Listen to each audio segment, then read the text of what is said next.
Alright, we're going to start off with the color wheel. The main thing we need to remember about the color wheel is where the colors are located in relation to one another.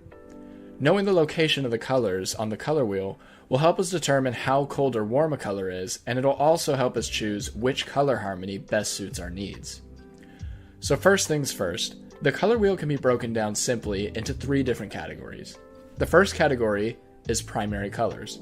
This would be red, blue, and yellow. Another way to remember primary colors is that they cannot be created by mixing other colors together. After our primary colors are secondary colors. These colors are created by mixing primary colors together, and they are green, purple, and orange. What follows after that are known as tertiary colors, and these are made by combining primary and secondary colors together.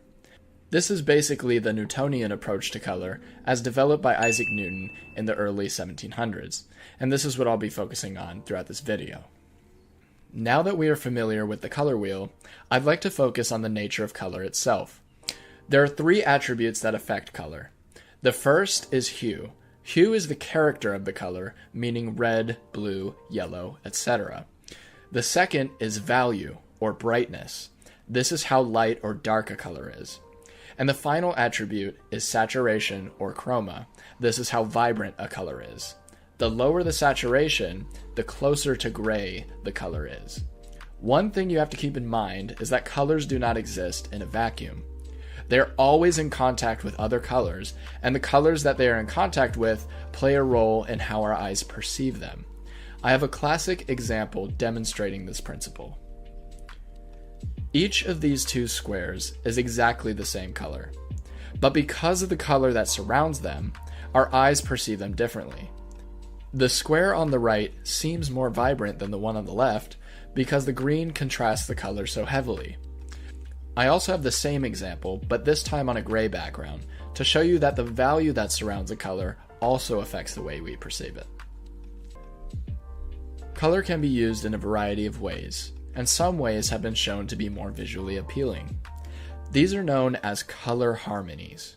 There are 6 color harmonies I'd like to focus on: complementary, split complementary, analogous, triadic, tetradic, and square. Complementary color schemes pit two colors on opposite sides of the color wheel against one another to draw a lot of attention. The colors have a maximum contrast to one another, which draws our eye to important details within a composition. A split complementary scheme uses the same tactics, but is slightly less jarring, as the two colors on the opposite side aren't a maximum contrast to the color they are complementing. An analogous color harmony is really useful in creating a cohesive scene. Since the colors in an analogous scheme are all right next to each other, they tend to work really well together in a unifying way. Triadic, tetradic, and square color harmonies all create a lot of visual interest because of how many separate colors are present. In pieces like this, it is important to let one color dominate the others, otherwise you could end up with a piece that is difficult to focus on because there are so many colors equally competing for your attention. Images can also just feature one color. These are known as monochromatic color schemes. Since it is just one color that does not involve any sort of harmony with another, I consider monochromatic to be in its own category. Monochromatic color schemes are similar to analogous color harmonies, but they differ in that they only use one color. The only thing that changes about the color in a monochromatic piece is the value or saturation. Now, I mentioned before that there are 3 attributes that define a color: hue, saturation, and value. But that's not the whole story. There are 2 additional ways we can describe color. Aside from what I previously mentioned, color can either be warm or cool. Warm colors will be closer to reds and yellows, and cool colors will tend to be closer to blues and purples. It's not as simple as blues are cool and reds are warm, though. There can be blues that are warm and reds that are cool. I know it sounds confusing, but let me explain. It has to do with the distance the colors are from each other. Take this red, for example. Now you might say, that's a red, and reds are warm, so it must be a warm color. But remember what I said about colors not existing in a vacuum. If I put this red next to this orange color, which would you say is cooler? Let's look at the whole color wheel again. If we look at where these colors are located on the wheel, we can see that the red is in fact closer to the cool colors than the orange is. This means that the red, in this case, is cooler than the orange. This is how you need to think about warm and coolness in color. The same way that value, saturation, and hue can be used to create contrast in a piece, so can warm and cool colors.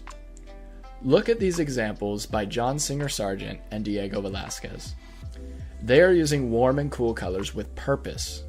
They want to draw the viewer's attention to important areas on the canvas, and they do so by painting all of these areas with warm colors. Use color to your advantage when you are tattooing to make your focal point stand out. Let's have a look at a couple examples of how artists today are using some of the principles we talked about in their tattoos. I have a couple of examples here from an artist named Ben K. Can you guess which color harmonies he is using in each piece? I'll give you a second to pause the video and see if you can figure it out. You can see with the colors isolated from each piece that the one on the left is an analogous color harmony, and the one on the right is a complementary color harmony. Ben is also creating contrast near his focal points by putting dark colors with a low value next to light colors with a high value to really draw our attention to important areas. I hope that this has helped you get a better understanding of some of the basics of color theory and how you can apply them in your craft. If you have any questions or things you'd like to add, please leave them in the comments below and I'll have a look. Thanks for watching.